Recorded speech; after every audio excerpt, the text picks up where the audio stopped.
So we are so fortunate that every week, not hundreds, but thousands of teens actually want to show up and be around LCBC every single week. But in addition to the thousands of teens that show up, there are also hundreds of leaders, staff, volunteers that spend their time just trying to think through how can we create environments that will help teens connect with each other, but also connect with Jesus Christ. And so two of those experiences to help people connect with Jesus and with each other are the Fall Retreat Wildfire, which you just saw, and incredible environments. And I would just say, parents, if you have a teen, you want to make sure you sign them up. And I would encourage you, sign them up today because these tend to fill up very fast, and you don't want your teen to miss out. And Ruth and I have had the opportunity to be at these experiences, and just incredible. And if you had the opportunity, it would just blow you away at what our leaders are doing to help introduce our teens both to each other and to Jesus Christ. Now, I realize that a lot of us would say, you know what, I'll never show up at Wildfire. I don't have teens in my home anymore, or not yet. I'm not really, that's not for me. And I would just say, you know what, maybe it is for you, because there is a way that you can be a part of it. And one of the ways you can be a part of it is help just by giving financially to make sure that there is no teen that can't come because of the cost of the event. And so maybe you'd say, you know what, I would love to make it possible for two teens to be able to have transportation to get to Wildfire. 20 buses it takes to get all of them to Wildfire. And so maybe you say you want to help out with transportation, or maybe you'd say, I just love to provide one scholarship so one student can go and not miss out. Or maybe you'd say, you know what, I'd actually like to make it possible for a whole cabin to be able to go. And 120 cabins is what it takes to house all of the teens that are part of these events. Or maybe you'd say, I'd like to do something totally different. One of the things that we do with Wildfire, with Fall Retreat, is whenever a student trusts Jesus as their Savior at those events, then we give them a study Bible and some other material. And so maybe you'd say, I'd like to be the one that buys Bibles for that. And so last year, 105 students trusted Jesus as their Savior at these events. And so maybe you'd say, I'd love to provide Bibles. Maybe you can do a lot more. Maybe it's a little bit less. But there's no better investment that you can make than changing the life of a teen for eternity. And so I would encourage you, there are tables out in the atrium across all of our locations, and when we are done today, stop by and either sign your kids up, your teens up for the event, or figure out a way that you financially can be involved. You can also go to the website. You've got a flyer in the program that you should have received when you came in that tells you more about that. But take advantage of the opportunity to make a difference for eternity. I also want to give a quick shout out to those of you at West Shore, and very excited about West Shore today, opening up brand new building, and so welcome West Shore, and very glad to have you here. For those of us that say, I have no clue where the West Shore is, if you're not in this area of Pennsylvania, then we got Harrisburg. It's divided by the Susquehanna River. The West Shore is just the west shore of the river, and so glad to have you guys a part of what's going on at LCBC, and excited about what God is doing and what He's going to continue to do on the West Shore in and through you guys. Well, this week I was actually listening to an interview from a guy named Mark Cuban. Mark is a billionaire, made his money in the tech world. He also owns the Dallas Mavericks, but that's not why I'm really excited about him. What I am most excited about Mark Cuban is the fact that he is a shark on the show Shark Tank. And Ruth and I love watching Shark Tank. And so in this interview, Mark was actually asked the question that they asked him, what's one piece of advice that you would give to aspiring entrepreneurs? What's the one piece you think they need to know? And so this is what he actually said. And when you came in, you received an outline in your program. I'd encourage you to pull the outline out. You may even want to put this down. But he said, what I would tell them is that there is no straight line between when they start their business and success. He said it's not a straight line. He said there are going to be all kinds of ups and downs in your journey to bringing success to your business. And so he said, what I would tell them, no straight line, ups and downs. He says, hang in there. Stay after it. Keep going. Do not give up just because there are ups and downs. And as I listened to Mark say all of this, that's incredible.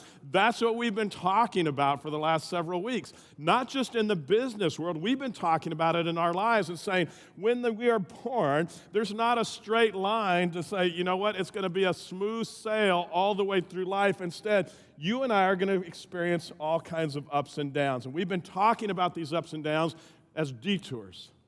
Situations that come into our lives, experiences that you have in your lives, just unexpected changes in direction where you didn't think it was going to go that way, but all of a sudden it's going a whole different direction. My guess is a lot of us are experiencing a detour right now because they happen. They're inevitable. Every one of us will experience not just one, not just two, but multiple detours in our lives. And And none of us seek them out. We're not looking for them. We don't necessarily like them. We don't get excited when they come, but they happen nonetheless. And there's several things that cause our detours. I mean, as you and I are kind of jetting through life, then there's all kinds of things that cause these detours. And maybe it's the circumstances in our lives, where certain circumstances pop up, things out of our control, and all of a sudden they begin to change the trajectory of our life. Or it could be the choices that we make. You and I make choices every day, and those choices affect our lives and the ups and downs and the detours that we face. Or maybe it's the people that we hang out with. You hang out with people at work, you hang out with people at school, you hang out with people just casually. Those people impact your particular journey. And then God impacts our journeys somehow as well. And so all of these things are impacting our journeys as we're racing down, and we feel like we're just kind of going through life and everything is going well and we're tracking well, and then all of a sudden, something happens, a detour comes. And today, I want to focus on the circumstances that begin to impact our lives, the circumstances that affect our journeys. Where you say, I am trucking along and life is going well, and all of a sudden circumstances pop into your life, and you say, you know what, I don't know what's happening in my life. Maybe you hear devastating news and you're told the diagnosis is infertility, or maybe it's cancer, it's some disease, or maybe it's an unexpected loss of a loved one, or maybe you hear the words that you never want to hear, I don't love you anymore, or maybe it's a parent that walked out on your family, or maybe it's your job, your company goes under and you lose all your retirement, or maybe it's the shocking admission of child abuse, or maybe it's just being totally alone in the lunchroom at school. I mean, whatever it is, and you're just going through life, and it's circumstances out of your control. Nothing that you planned, nothing that you did, it just happens to you, and all of a sudden you say, I have a hard time. I'm not even sure if I can get through this right now. And in the middle of that circumstance, to you, God seems so far away. So I don't even know if God is here. And they're out of your control, and it's impacting your journey. And can I just tell you what God says when you find yourself in that situation? And one of the things that God says is it's not an accident. These detours, the circumstances that you're facing, they're not an accident. And what you need to understand is in the middle of that detour, God is up to something. And there's been theological debates for thousands of years as to, does God cause these accidents? Does he allow these accidents? And either way, he says it's not an accident, what you're experiencing, but he also says, hey, I'm up to something in your life. And so you're in a detour, and it's painful, and you need to know in the middle of your detour, God is speaking to you. And he's up to something in your life. And what I find interesting in these detours, that's probably most often when we're either introduced to God or reintroduced to God in our lives. Because in the midst of these detours, we find ourselves crying out and saying, I feel helpless here, I feel hopeless here. And so we cry out to whoever we can cry out to. And it's in these times we're often introduced or reintroduced to God. And Andy Stanley, I actually like what he says about it. He calls them pivotal circumstances. Pivotal circumstances are just detours that are totally out of our control. And so I want us today to look at a story from Jesus, a situation, and it happened to Jesus. And so grab a Bible if you would, open it up to John chapter 11, or open up your phone, the Bible app, John chapter 11. There should be Bibles in the seats around you, page 820, and the Bible's there at your seats. And let's look and see what God says about pivotal circumstances and situations that arise in our life where we go, man, I don't know what's going on here, but God is very much involved and very active. John chapter 11, it's a story that actually, if you grew up around church, you know the story well. It's a story where, in this particular story, it almost seems like Jesus creates this pivotal circumstance. So I'm going to begin reading John chapter 11, page 820, verse 1. It says, a man, Lazarus, was sick. He lived in Bethany with his sisters, Mary and Martha. Jump down to verse 3. So the two sisters sent a message to Jesus telling him, Lord, your dear friend is sick. Now, let me just stop there and say all three of these characters, Mary, Martha, and Lazarus, were very close friends of Jesus. He knew them well. He'd spent lots of time with them, had been in their home, had eaten meals at their home, and so the sisters didn't even need to tell Jesus who was sick. They just said, your dear friend is sick, and Jesus would automatically know it's Lazarus, his dear friend, and it was very natural for them to call on Jesus because they'd watched Jesus heal people again and again, people that he didn't even know he healed. And so they figure, your dear friend is sick, Jesus, he needs you. Come and take care of him. And so verse 5. If I can find verse 5 in my Bible, there it is. So, although Jesus loved Martha, Mary, and Lazarus, he stayed where he was for the next 2 days. Interesting response of Jesus.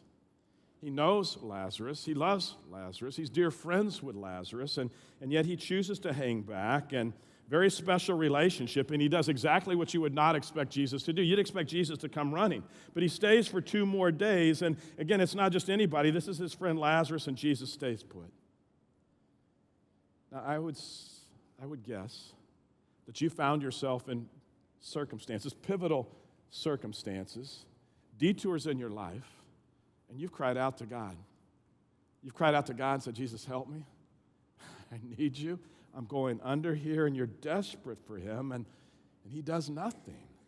Very much like Jesus with Lazarus, he just stays put. He doesn't do anything at all, and you find yourself thinking, God, you're doing nothing in my situation here. And so finally, in this story, Jesus, after 2 days of receiving word that Lazarus is sick, 2 days of suffering from Mary and Martha and Lazarus, 2 days of watching and waiting for Jesus to come, 2 days of taking care of Lazarus around the clock, 2 days of listening to other people say, hey, when's your Jesus going to show up? When's your friend Jesus? You said he's going to come. When is he going to come? When is he going to show up? 2 days of asking, has anybody seen Jesus coming? And they slowly watch their brother die. And then finally, verse 7. Finally, Jesus said to his disciples, let's go back to Judea. Jump down to verse 11. Then he said, our friend Lazarus has fallen asleep, but now I will go and I will wake him up. The disciples said, Lord, if he's sleeping, he will soon get better. Like, that's great, he's just asleep. They thought Jesus meant Lazarus was simply sleeping, but Jesus meant Lazarus had died. So he told them plainly, Lazarus is dead. He's dead. To which I would have to imagine their response is, what do you mean he's dead, Jesus? He's dead, he's dead. And your good friend, your dear friend Lazarus, he's dead. Jesus said, he's dead. And why didn't you go sooner, Jesus? Why did you wait this long? I mean, he's dead? Really? He's dead? And so Jesus continues verse 15 and says, Lazarus is dead. And for your sakes, I'm glad I wasn't there. I'm glad I wasn't there, Jesus says. And I said, wait a minute, what are you saying, Jesus? You're glad for all the disappointment that Mary and Martha felt. You're glad for the friends that said, see, we knew he wasn't going to show up. We knew he wasn't going to come. And you're glad for all the heartache and confusion. And why? How could you possibly be glad about this? How could this be something that you could be glad about? And so Jesus continues again, verse 15, Lazarus is dead, and for your sakes, I'm glad I wasn't there, for now you will really believe. Come, let's go see him. And I would have to imagine his disciples step back and say, wait a minute, Jesus, you would allow all of this suffering, you would allow somebody even to die just so that we might believe you more? And Jesus says, yeah, that's actually part of what is going on here. And some of us are going through incredible detours, pivotal circumstances, and you're saying, I cannot believe, God, that you're letting me go through this situation.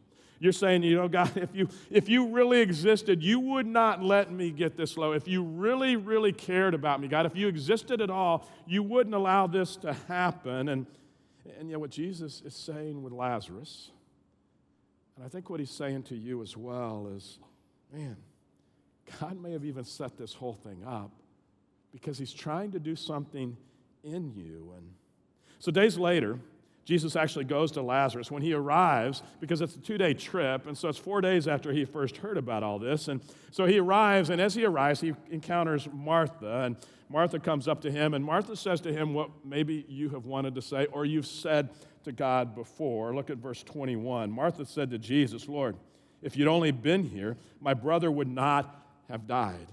In other words, what she's saying politely is, Jesus, this is your fault.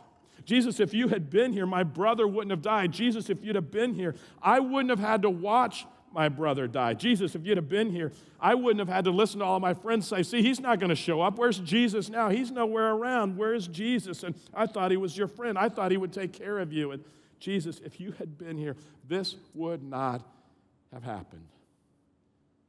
And again, you probably said that to Jesus as well. if you cared at all, Jesus, you would have come, you would have shown up, you would have done something for me. And then Martha makes this incredible statement. In the midst of all of her pain, verse 22, she says, but even now, I know that God will give you whatever you ask. In other words, in spite of her broken heart, Martha stands before Jesus and she says, Jesus, even though I'm incredibly angry with you right now, Jesus, even though I'm so disappointed in you right now, I know that God will give you whatever you ask. That's why we called you. That's why we asked you to come when Lazarus was so sick. And so Jesus responds to Martha, and he says something that's so outlandish that if you have this notion that all Jesus is a great teacher, if you have this idea that Jesus was just a good, upright, outstanding man, then no upright, outstanding man, no good teacher would make the statement that Jesus is about to make to Martha. Just wouldn't make it. Look at verse 23. Jesus told her, your brother will rise again. Jump down to verse 25. Jesus told her, I am the resurrection and the life. Anyone who believes in me will live even after dying. Everyone who lives in me and believes in me will never die. And this is a huge moment because Jesus says something that he makes a statement he's never made before, and it's a statement you would not make unless you can back it up. This is a huge moment for Jesus, and he says, I am the resurrection, I am the life, and he says, you're looking at it. You're looking at the resurrection, you're looking at the life. He says, anybody that believes, trusts in me, will live. And what he's saying is, as we are racing through life, and he's talking about Lazarus, and he says, look, when it comes to eternity, because eternity is going to happen for each and every one of us. He says, man, there are choices as to where we spend eternity. He says, apart from me, then you're going to experience death. And when he talks about death, he's talking about eternity apart from God. Eternity void of God, and he calls it death. And oftentimes we know of the place, it's called hell, where death is experienced, where life apart from God is experienced. And he says, apart from me, that's what you're going to have. But Jesus says, I am the resurrection. I am the life, is what he's saying. And he makes this bold, bold statement. He says, anybody that believes in me will experience life. And we know that to be heaven, where we spend eternity with God in heaven. And what he does is he said, death is the place for not so perfect people. People like you, people like me. People who are not so perfect. And he says, hey, this is what's in store for not so perfect people. And yet he says, look, but anyone who trusts, believes in me, he says, I am the resurrection, I am the life. This is what's possible. This is the choice that's awaiting anybody that will trust in me. And can I just say the most important choice you will ever make in your life is this one right here. And what Jesus says is, I am the resurrection, I am the life. And he makes it possible for people like you and me to choose life and not experience death. And Jesus is saying to Martha, this experience, this pivotal circumstance that we're going through, it's all to help you believe. It's all to show and help others believe and understand I'm the life, and I give that choice for eternity and to help his followers believe. And look at verse 26 again of John. He talks to Martha again. He says, do you believe this, Martha? Martha says, yes, Lord, she told him. I've always believed you are the Messiah, the Son of God, the one who has come into the world from God. Martha says, even though I'm angry right now, in the midst of my circumstance, even though I'm disappointed in you right now, even though things haven't turned out the way I'd hoped that they would, even though my brother has died, Jesus, I believe in you. And you can read the rest of the story later. Jesus goes on and he does something miraculous. Jesus goes to the grave of Lazarus, grave that he's been in for 4 days, the grave where he's already decomposing, and Jesus calls Lazarus from the dead, and he comes back to life. And look at verse 45 real quick. This is what happened. Verse 45, many of the people who were with Mary believed in Jesus when they saw this happen. And Jesus, that's why I allowed this circumstance to happen in your life, so that others would believe. And bottom line, this story, what it tells us when it comes to Jesus is in your personal pivotal circumstance, in all of your disappointment, in all of your heartache right now, what God is saying is, look, I'm not doing something to you, I'm actually doing something in you. And our tendency right away is to say, God, why are you doing this to me? Why are you doing this to me? And God says, I'm not doing it to you. I'm actually doing something in you. And you may be tempted to turn away from God right now. You may be tempted to shake your fist at God right now. And maybe you've already turned away from God.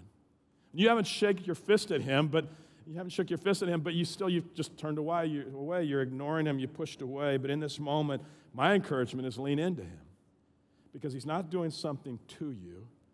He's doing something in you. And I mean, if I could give you some advice in the middle of your detour, if I could just give you some advice in the middle of the detour, in this pivotal circumstance, in the middle of your just kind of, I am so disappointed with God, in the middle of your, I don't know where to turn next moment, in the middle of, I don't even know where I am right now. God, I don't know what you're doing in my life. I don't know where you are. When you cry out to God, and we all cry out to God in our circumstances, where we go, God, just help me. If you're there, help me. If you're there, God, do you not see what I'm going through? Can I just give you something to add to that prayer? Here's what I would encourage you to add. In the midst of crying out to him for help, in the midst of crying out for him to change your circumstance, also say, God, I just need to see you in this moment. I need to see you. I need to know that you're here. And the reason why we want to ask God that we can see him in this moment are these. I mean, if I can see God in this moment, then what I will know is, first of all, there's hope. This isn't a hopeless situation. God's not just doing something to me. He's doing something in me. And so, God, please, let me just know that you're here so that I will know that you're doing something in me, not to me. Or if I can see God in this moment, then I know there is an end in sight. And so at some point, things will turn. At some point, in some way, things will change. Or if I can see God in this moment, I know there's grace, and I need grace to survive. I can't do this on my own. And so, God, I just need to see you in this so that I can see grace. Or, God, I need to see you in this so that I won't give up. Because, God, I just need to know you're not just doing this to me. You're doing something in me. And if we can add this to our prayers, we're saying, God, I don't know what you're doing right now. God, my preference would be, take me out of this situation, but God, I still believe in you, and I know you're doing something in me right now. And so, God, if you're not going to take me out of this moment, at least let me see that you're in this moment. I like the way C.S. Lewis actually said it one time. He said this: God whispers in our pleasures, he speaks in our conscience, but he shouts in our pain. And when we find ourselves racing down and circumstances hit us that are out of our control, that's when God is shouting to us. And so maybe we add to our prayers, God, I just need to see you in this. God, I just need to hear you shouting in this, because I need to know you're not just doing something to me, you're actually doing something in me. And Jesus said, hey, I'm glad I wasn't there to heal Lazarus. And you go, what kind of man is Jesus to say that kind of thing? And I don't think he means he was happy. Because later in the story, when Jesus goes to visit the grave of Lazarus and he sees everybody weeping and the pain that Mary and Martha are experiencing, then we're actually told that Jesus was deeply troubled, is the words that are used. And the shortest verse in the Bible, Jesus wept because of it. And so he understands your pain. He's not happy that you're experiencing pain. He's not happy that you're experiencing a difficult time. But he says, hey, this moment, I'm doing something in you to change you for the better. So I would just encourage you, in the midst of your pain, in the midst of your pivotal circumstance, in the midst of your ups and downs of life, because they will come, they will happen, they're inevitable, understand God is up to something in your life. And don't give up. Instead, say, God, I just need to see you in this. And what God says to you and to me is he said, I won't leave you alone. In the midst of your pain, in the midst of your struggle, I will be with you every step of the way. And you may feel very much alone, and you may wonder, God, where are you? But God says, I am with you every step of the way. And so that's why add to your cries out to God. As you cry out to him, God, I just need to see you in this moment. Because God says, I will never leave you alone. If today you'd like somebody to pray with you, maybe even ask for you, that you just see God is doing. See him at least in your circumstance. Then to my right, to your left, in front of every one of our auditoriums, there are people that would love to pray with you when the gathering is done. But this week as you go, just understand you're not alone. God is doing something in you. Thanks for being here. We'll see you next week.